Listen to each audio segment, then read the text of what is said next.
چند سال پہلے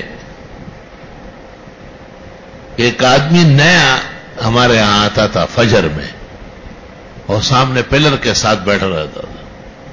میں دفتر کے سامنے صبح چائے پیتا ہوں, ناشتہ کرتا ہوں, تو دیکھتا ہوں کہ کون آیا کون گیا. میں نے 2-3 دفعہ نوٹ کیا. میں نے منصور سے کہا یہ نیا آدمی آتا ہے روز پلر کے ساتھ بیٹھا رہتا, تو پوچھو کون ہے. اس نے کہا میں خواب کی تعبیر لینے آیا ہوں اور کئی مہینے ہو گئے کہ میں آ رہا ہوں. مجھے کہا گیا کہ جب آپ کو بلا لے تو وہ تعبیر کا دن ہو, آپ خود نہ پیش ہو ورنہ خیر نہیں ہو. آداب اور دوا بہت مشکل ہے یہاں کی. میں نے اس کو ایک تقریر یہ کی کہ تعبیر صرف انبیاء کی صحیح ہے, وہ وہیں سے بیان کرتے ہیں, باقی لوگ تو خیالات لڑاتے ہیں. دوسری تقریر یہ کی کہ تم تدبیر سن لو اور تعبیر چھوڑ دو.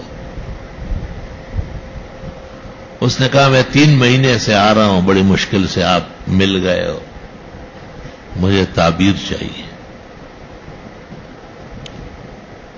پھر میں نے ایک اور تقریر کی اور چاہتا تھا کہ میں اس سے بچ جاؤں, لیکن وہ نہیں چھوڑ رہا. میں نے کہا اچھا بولو کیا ہے. اس نے خواب سنا ہے. میں نے کہا یہ خواب آپ نے نہیں دیکھا ہے, یہ آپ کی گھر والی نے دیکھا. اس نے کہا ہاں گھر والی کا. میں نے کہا آپ بھی سمجھ لو کہ جب میں یہ جان سکتا ہوں کہ خواب مرد کا ہے یا عورت کا ہے تو آگے بھی بہت کچھ جانتا ہوں. اس نے کہا نہیں یہ وہ سنا لیا جو کچھ اس نے دیکھا تھا, گھر والی نے بتایا تھا.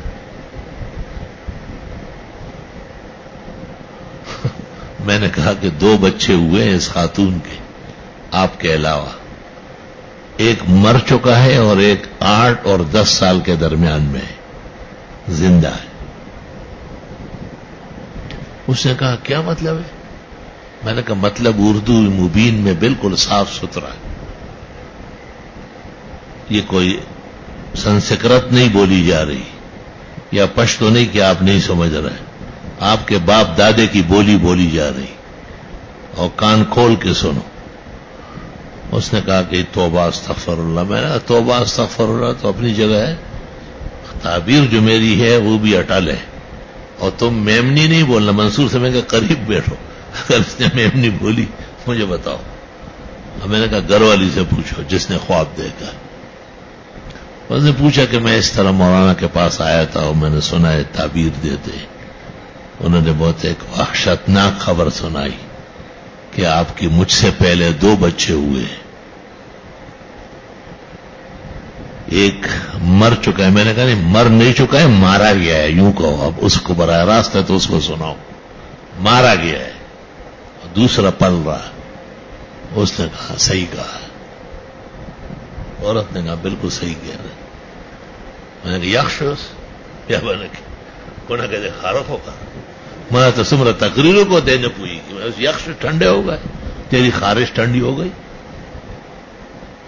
خواب تو غضب کر دیتا ہے کبھی کبھی. اصل بات یہ تھی کہ وہ ایک آغا خانی فیملی تھی. ان کے ہاں تو آزادی ہے نا, کوئی خاص پابندی نہیں ہوتی. بعد میں اللہ تعالیٰ نے ان کو اسلام کی توفیق دی, پورا گھرانے مسلمان ہو گئے. تو وہ زمانے کفر اور جہل کی جو حرکات ہے, کہیں وہ ذہن میں دماغ میں متشکل ہو کے آ گئے.